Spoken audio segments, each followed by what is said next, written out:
All right, before we start our 5-mile run, we're gonna do some stretching.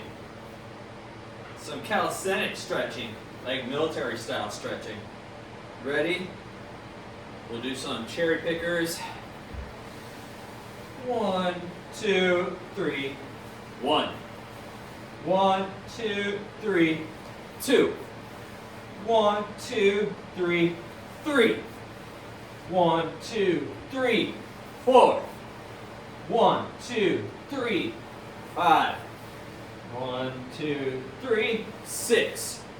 Okay, so when I'm counting, you want to go as far forward as you can with the first touch. That's 1. Second touch is straight in between your legs, lining up with your feet. 2. And then the third is going to be as far back as you can reach. Preferably beyond your heels. So 3. And that third one really stretches the quads in the back. We're doing this so that we can be more limber when we run. So we're going to reduce the injury possibilities, that is. And boy, does that stretch feel good. 1, 2, 3, 7. 1, 2, 3, 8. 1, 2, 3, 9. 1, 2, 3, 10. Putting the hands on the hips is a reset of the exercise. The military likes to do things in threes. 1, 2, 3, 1. So every set is 3 reps, technically. We like to do the leg swings, get that blood flowing down to the calves. Oh. Woo. Stretch feels good. It's all about reducing injuries, because we want to do this stuff for the long run. We're in it to win it.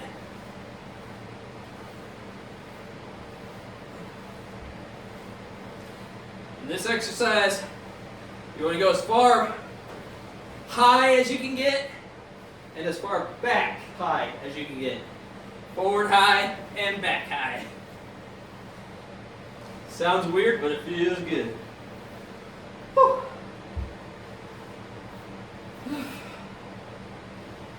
When we come back, we're going to be doing some more actually traditional stretches to get those legs, get the lactic acid buildup flowing freely, or else you're going to have cramps. And you don't want cramps. You don't want cramps. That'll lead to misery and possibly injury.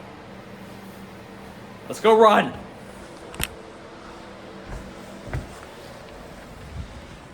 In the snow. Beautiful day.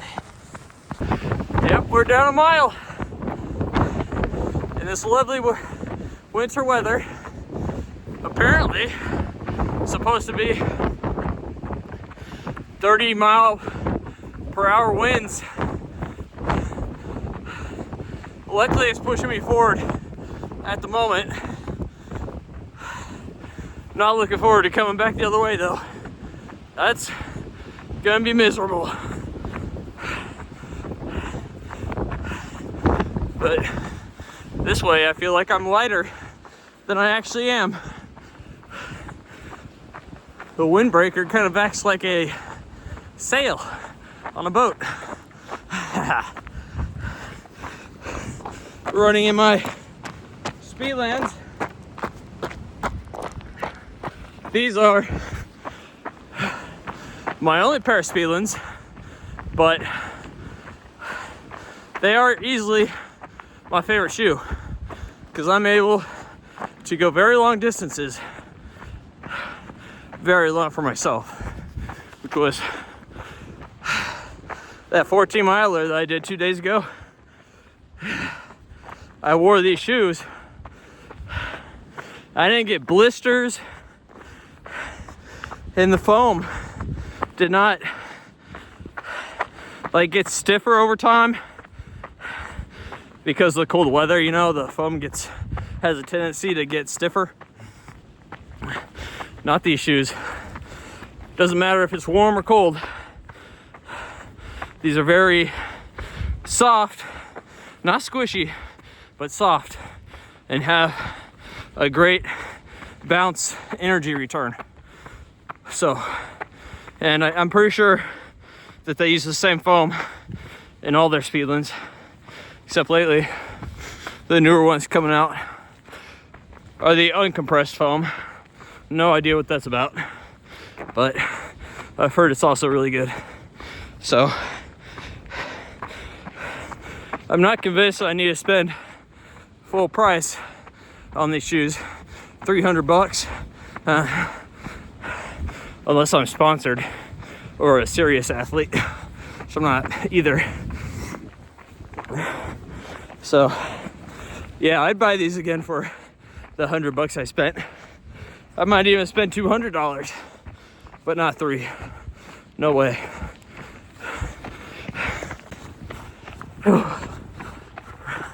Reaching mile 2 just now. Whew. Still good. Not going into the wind yet. So I still have about half a mile left before I make the turn home. But I wanted to show you guys I made some modifications to the shoe. Also, since they were so cheap, I did, instead of using clippers to clip down the 6.5 millimeter lugs, I used my grinder, not a sander, but a grinder, and put them to the lugs, and they went down really fast. So now I think I have a little less than 4 millimeters, might be 3.5.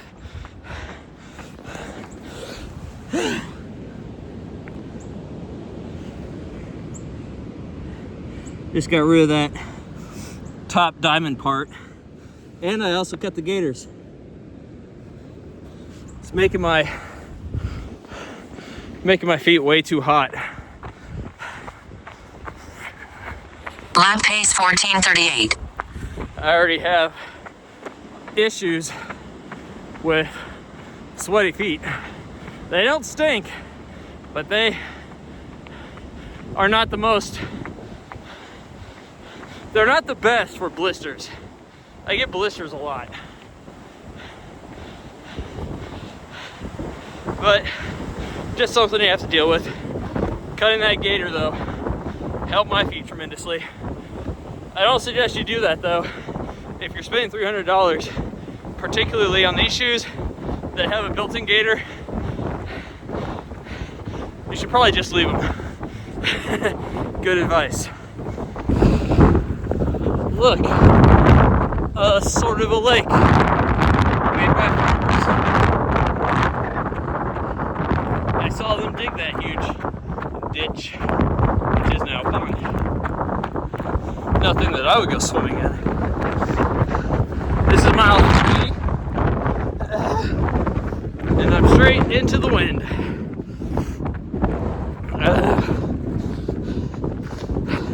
Now instead of weighing half as much, I weigh twice as much. Thanks to the sale of a windbreaker. At least it stopped snowing. And look, some blue skies. I don't think the blue sky's heading my way, but it's nice to see.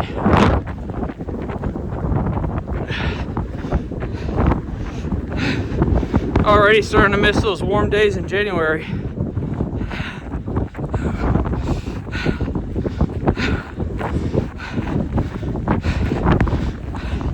I don't ever remember experiencing my January birthday with such warm weather, except when I was stationed in San Diego, obviously. But this is my homeland. In my homeland, it's always been freezing, terrible weather on my birthday. And if I wanted to do anything fun on my birthday, we'd have to go through treacherous, icy roads for at least 30 minutes to get to the city. And that was terrible and a little frightening. See at mile 4. This is mile 4. Still straight into the wind. But we are much closer to home. Only doing 5 miles today. So that's my motivation to keep moving. What's your motivation for terrible days such as this? To keep on going and not give up. Let me know in the comments. Just finished 5 miles. Got a whole bunch of trees here helping to block the wind. Oh, very nice. Sounds like ocean waves out there. Don't know if you can hear that. It's pretty cool though.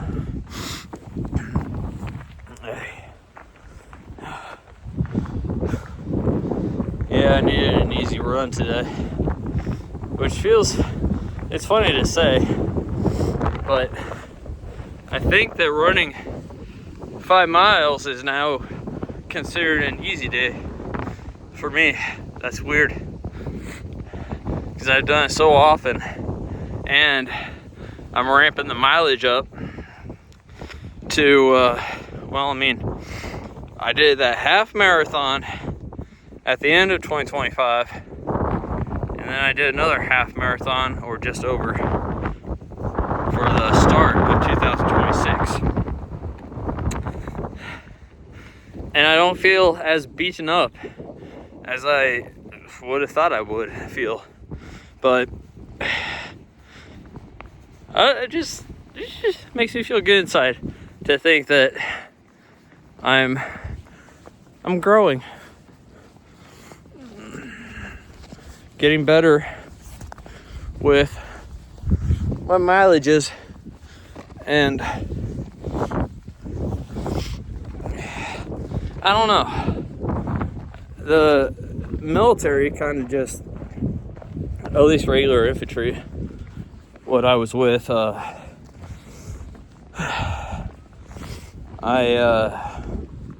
job is 0311 or 0311, whatever. Everybody says 03. But they don't typically run more than 3, maybe 4 miles. By they, I mean infantry guys. Unless they have a crazy platoon sergeant or something that leads the run, and it's like, you know what, if I'm a marathon runner, you're all going to be marathon runners. You know, but you're only allotted like 2 hours for PT every day. So you have to kind of keep the training, the running, or, you know, flipping tires or whatever you might be doing that day. Gotta keep it in the 2-hour window, because everything in the military is ran on a schedule. Even if it may not seem like it, it's organized chaos most of the time. So, point is that I never really ran 5 miles until I got out of the military. And then, so I think I really started running a lot in 2015. And the most I ran in 2015 at once was 9 miles. And I ran that at a park in town with my Doberman back when he was younger. But can't do that anymore. So I'm not really a body type for running, especially right now, being over 240 pounds. I'm amazed that my knees haven't given out or any of my other joints, but that's why I keep running, to strengthen my joints and to lose the weight. And maybe one day I'll be running a 100-miler. I don't know. Maybe. Spend all day running, about 24 hours. That's a tough pill to swallow, especially when I'm doing it all by myself out here. I don't plan on joining a community of runners or whatever. I'm not gonna do any famous trail runs. Just gonna be doing it out here in the countryside. Plenty of hills, flattish gravel road, you know? I mean, it's not the worst hills. There were worse hills in San Diego. Those were more like mountains. Double the size of these. Man, it gives me nightmares to see them. Anyways, I'll talk to you guys when the wind is less crappy and I'm indoors. So, as I've said before, on Christmas, or just day after Christmas, something like that, I weighed myself, and I weighed 250 pounds. That feels unacceptable. And now, what was that? That was probably 3 or 4 weeks ago. Now I weigh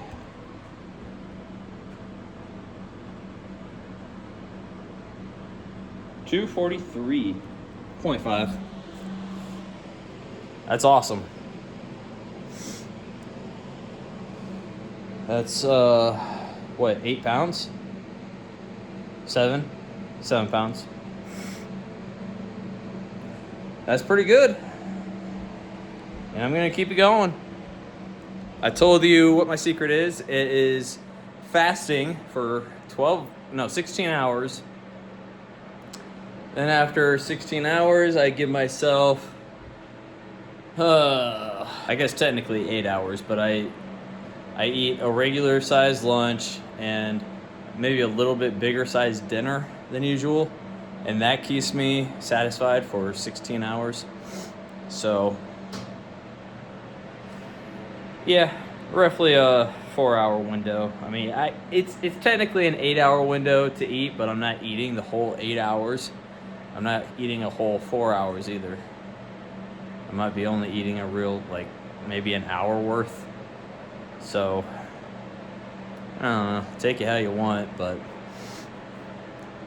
don't eat crazy stuff, don't take in way too many calories, because that's not going to help anybody.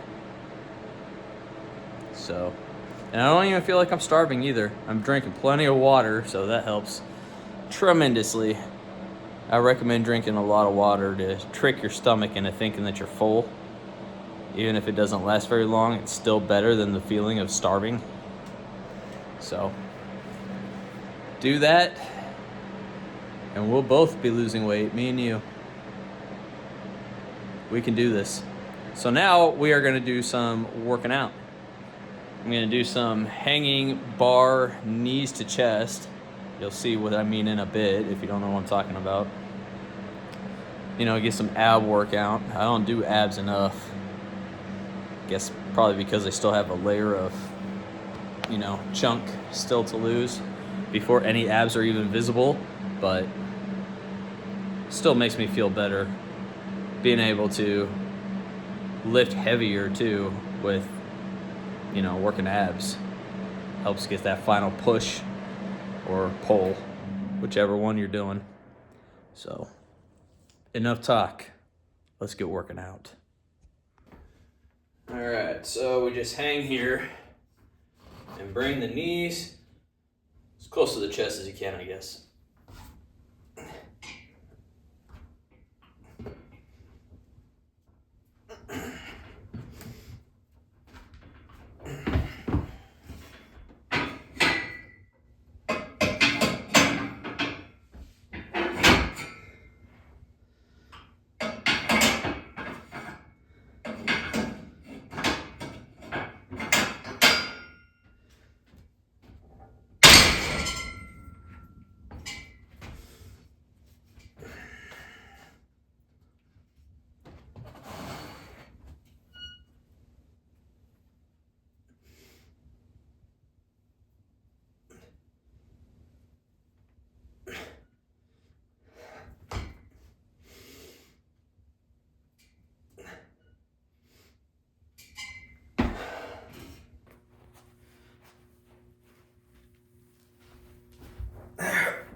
The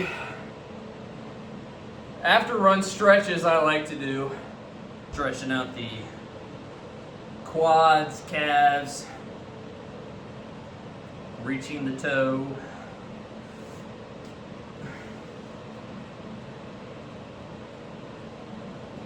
Try to stretch as far down as you can.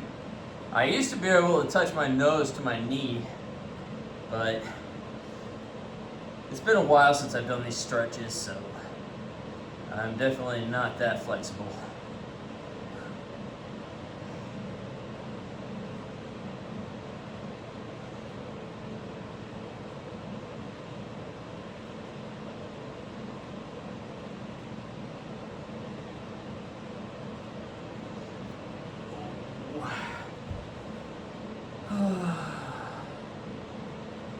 I love the older that you get, these stretches really let you know that, yep, you are getting older. That's why it's more important to do this stretching stuff when you're older. When you're young, it's like, just bounce right back.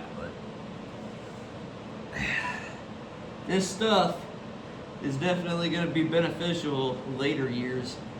So might as well start doing it now.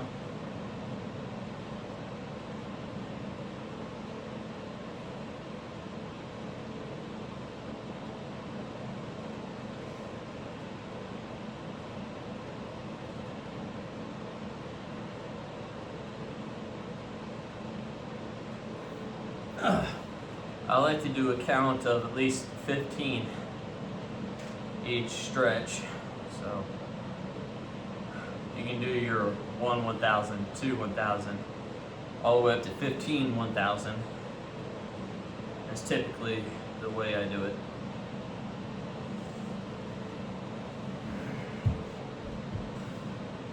Now straight down the middle. Oh, you can really feel it, at least I can. My inner thighs. Ooh. That's how you know that you really worked out that muscle group, when you do your stretches and it's actually kind of painful, but a feel-good pain. If you're not feeling a good deep stretch, then maybe you're not working hard enough. I'm kidding. I don't want to be responsible for you guys getting injured. So Only train as hard as you think you can. And maybe push the limits here and there, you know. If you don't push yourself, then you're not gonna get, you know, improve much. But it depends on how fast you want to get those things, improvements done. If your body can handle it, then push as hard as you can. If you're just coming off of an injury, then take your time. Go nice and slow. The slower, the better. Slow is your friend in that case.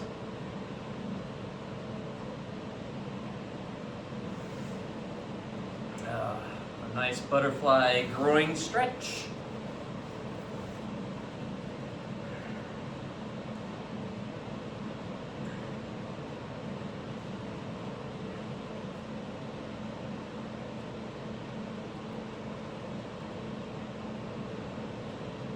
Want to keep that nice stretch feeling for as long as possible.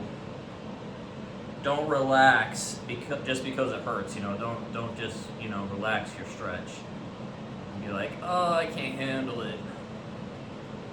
You're not gonna hurt yourself by keeping that tension.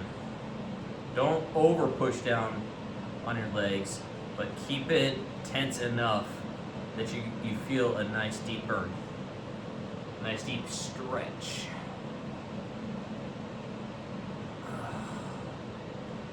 The longer you can hold it, the better off you're going to be.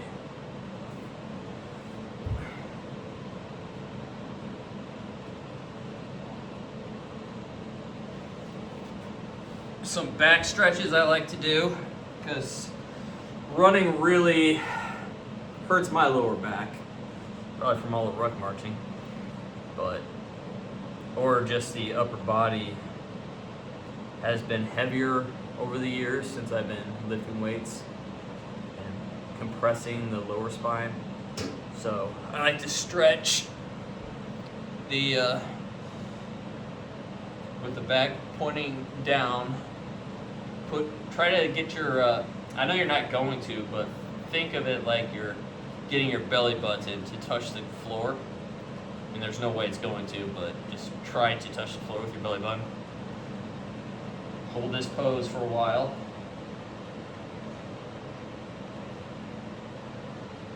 I count to 10. 1, 1,000, 2, 1,000, to 10, 1,000. Then I switch to arching my back. Try to get your back to to touch the ceiling, figuratively, of course. I don't expect you to actually touch the ceiling with your back. Hold that again for 10 1,000ths. And then back down. Oh, just keep repeating that until you feel nice and loose.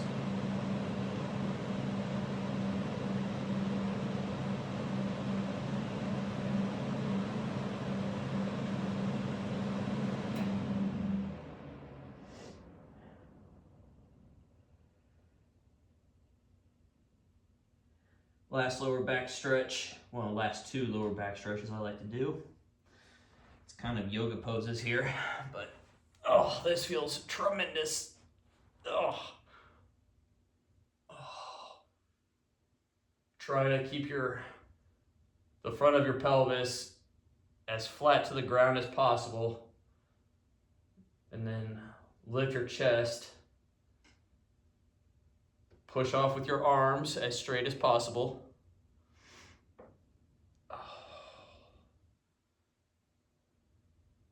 Do your 10 1,000th count. And then switch to whatever position this might be called. I don't know. But try to point your butt to the back wall.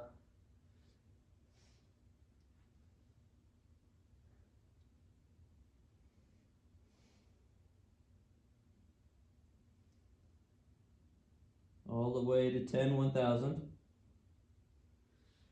Once you get to 10 1,000, go back to the first stretch.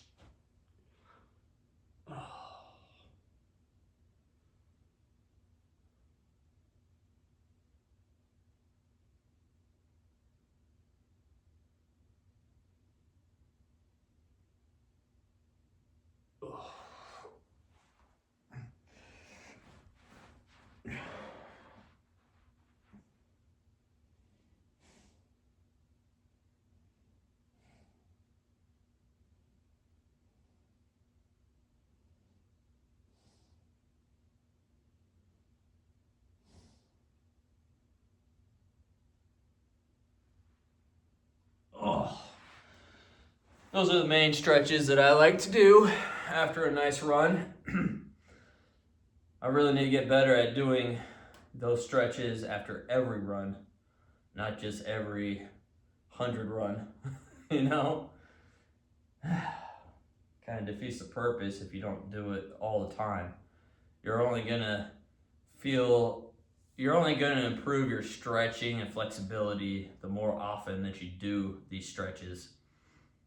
If you keep putting them off, then you're not gonna make any progress. Just like anything else you do.